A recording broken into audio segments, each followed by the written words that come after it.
գործը արդեն ուղարկում ենք դատարան, այսինքն դատական հեռանկար ենք տեսնում վարույթով։ Ձեր թույլտվությամբ այսքանով սահմանափակ եմ նախաքննությանը չվնասելու, նաև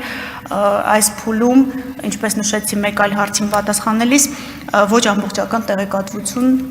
չներկայացնելու նկատառումներից ելնելով, բայց առաջիկայում իհարկե ավելի մանրամասն կհրապարակենք։ Արձագանքեմ ձեր թույլտվությամբ, եթե հնարավոր է նախաքննության գաղտնիքը չխախտելով, կան եղել են արդյոք նախկին ներկա պաշտոնյաներ, որոնք այս գործով հարցաքննվել են, բացատրություններ են տրվել, եւ արդյոք հիմա կա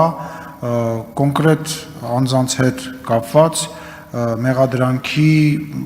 եւ հետագա գործողությունների նախապատրաստում կամ ինչ-որ գործընթաց։ Եթե չեմ, ինչով այն մասով, որքանով որ չեք խախտի նախաքննության մասը։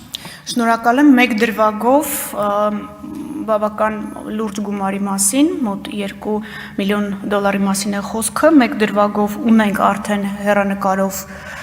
քննություն, հեռանկարի նկատի ունեմ քրեական հետապնդման եւ այո, հարցաքննվել են եւ շարունակում են հարցաքննվել, ոչ թե բացատրություններ, այլ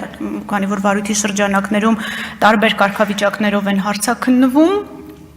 անձինք, պաշտոնատար անձինք այդ թվում, ովքեր առնչություն են ունեցել անիվի գործունեության հետ։